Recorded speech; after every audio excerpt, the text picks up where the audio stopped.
Salam sejahtera dan salam hormat bersama saya Bumawin dalam Berita Pagi Sarawak edisi Jumaat 18 Disember. Baik, kita mulakan berita dengan perkembangan ini. Sarawak merekodkan 9 kes positif COVID-19 malam dengan 6 kes dilaporkan dari daerah Sibu, 2 kes di Kuching, manakala 1 kes di daerah Seri Aman. Ia sekaligus menjadikan jumlah kes positif di Sarawak meningkat kepada 1,084 kes.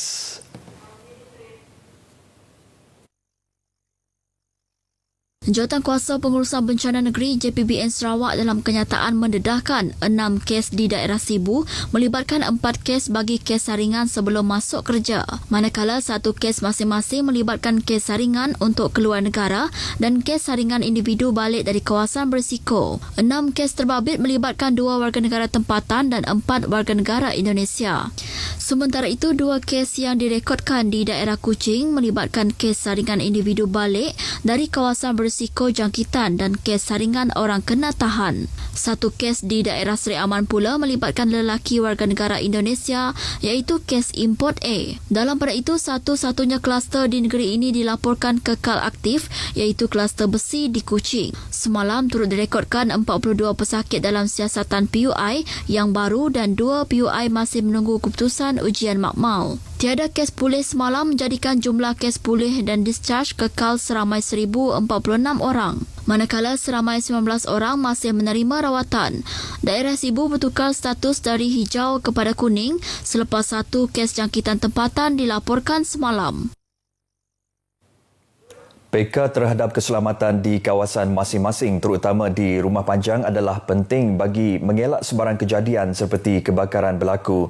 Ahli Dewan Undangan Negeri Telangusan, Dennis Ngau berkata, ia termasuk dengan kaedah penyambungan elektrik yang perlu dibuat mengikut standard ditetapkan oleh Sarawak Energy Berhad SEB. Jelas Dennis Ngau melakukan penyambungan elektrik sesuka hati dan tidak mematuhi kaedah yang dibenarkan boleh menyebabkan kebakaran akibat litar pintas. Justru katanya setiap individu hendaklah menyedari akan kepentingan langkah-langkah keselamatan yang perlu diambil sekiranya berlaku litar pintas di kediaman. Beliau berucap demikian dalam majlis penyerahan alat pemadam api kepada beberapa buah rumah panjang di kawasan Ulu Baram, Miri. Dalam itu, Dennis turut menyaran pihak SEB supaya mengadakan taklimat berkaitan elektrik dengan lebih kerap di rumah panjang. Ilmu dan kemahiran pencegahan kebakaran penting untuk semua lapisan masyarakat termasuk kaki tangan Jabatan Kemajuan Masyarakat KEMAS yang kebanyakannya bertanggungjawab terhadap keselamatan kanak-kanak.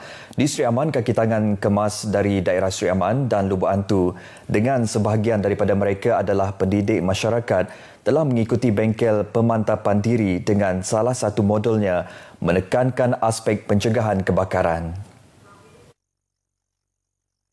Penerangan secara teori menekankan konsep 3L iaitu lalai, leka dan lupa sebagai penekanan dalam pencegahan kebakaran di tempat kerja, tindakan semasa kebakaran dan pelan tindakan awal.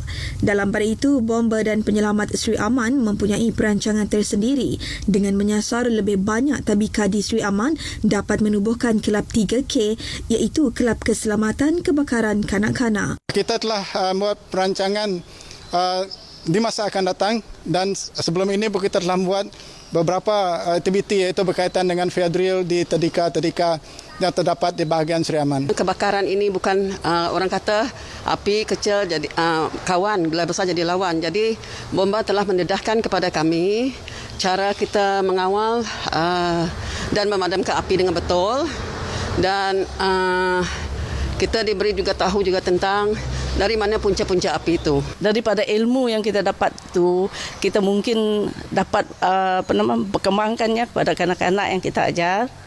Lepas tu kepada orang tua, ibu bapa kanak-kanak pun kita akan dedahkan cara macam mana memadamkan api dengan cara betul. Bengkel berkenaan telah disertai seramai 100 orang peserta. Yayasan Sarawak komited memastikan perkhidmatan yang disediakan seperti bantuan dan program membantu golongan belia untuk terus maju dalam bidang yang diceburi.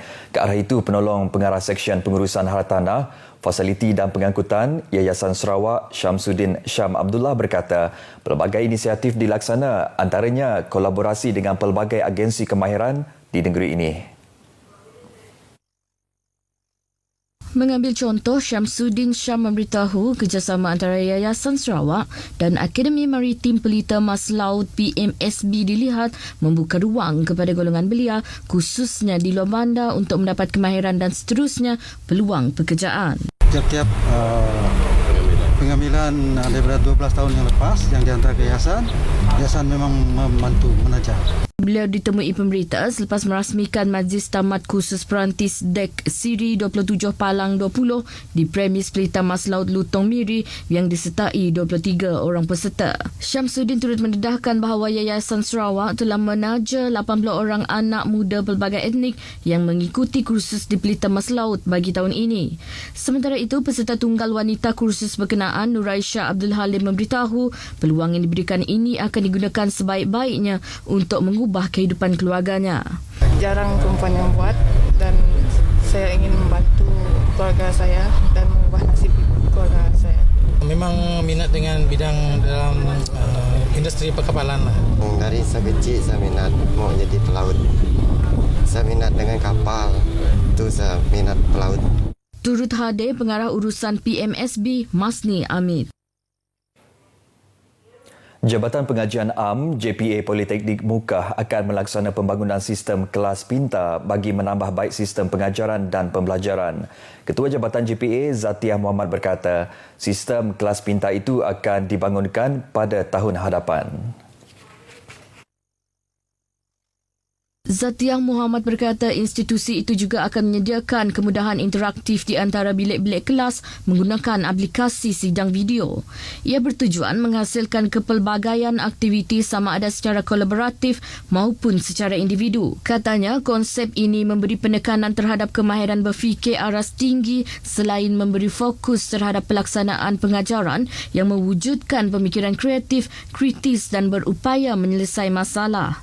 Tambahnya, 3 makmal akan diubah suai bagi kegunaan kelas pintar dengan dilengkapi kemudahan teknologi semasa seiring dengan peringkat nasional. Beliau menyatakan demikian semasa taklimat sempena lawatan pengurusan tertinggi di Politeknik Mukah.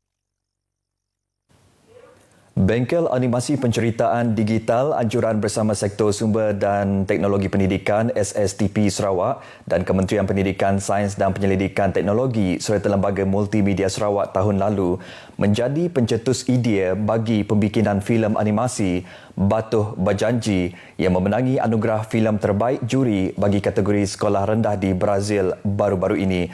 Filem animasi berdurasi 5 minit 35 saat itu dihasilkan oleh Megres Sawit dan Nabiatul Daniel Zulfika Muhammad Zulfadli dan dibantu 2 guru pembimbing Wan Zulfadli Ad-Dini Wan Azmi dan Muhammad Ridwan Patah. Guru pembimbing Muhammad Ridwan memberitahu filem itu merupakan projek sekolah di bawah Kelab Sains, Teknologi, Kejuruteraan dan Matematik yang melibatkan murid terpilih turut serta dalam proses pembikinan merangkumi pengolahan idea, sinopsis, skrip, jalan cerita, rakaman serta animasi. Cerita ni tercetus apabila kami ada menghadiri bengkel di Star, itu Digital Storytelling Animation yang dianjurkan oleh BTP masa tu, last year lah. Jadi kalau kita lihat kat sini, ni semua kejayaan satu tim kami lah. So memang saya rasa amat bersyukur. Sementara itu, Wan Zulfadli Adini Wan Azmi berkata, pembikinan filem yang menggunakan teknik animasi yang disampaikan dalam bentuk penceritaan mengambil masa berikutan. Ia memerlukan beberapa proses tertentu. Bagaimanapun, beliau kagum dengan kebolehan kedua-dua pemegang watak ini yang turut bersama menyiapkan projek itu. Bila mereka dapat cepat tangkap cara untuk menggunakan Wacom, cara untuk menggunakan pen tablet, dalam masa tak sampai 1 jam mereka dah boleh biasakan dengan lukis. Dan mereka dapat buat contoh satu frame dapat buat dalam masa 5 minit tracing. Mereka ditemui pemberita di Kuching menerusi segmen cerita Pagi Sarawak yang bersiaran langsung dalam program Selamat Pagi Malaysia. Filem ini juga pernah tersenarai dalam pilihan rasmi sesi pembuat filem kali pertama 2019 di United Kingdom dan tersenarai 11 terbaik di #Submit Your Film Movies 2019 oleh Asian Movie Pulse. 50 buah keluarga kurang berkemampuan menerima sumbangan Christmas gift anjuran penggerak komuniti negara PKN Cawangan Miri. Menurut pengerusi PKN Miri, Corina Mang, sumbangan itu bersempena perayaan Christmas yang akan disambut tidak lama lagi.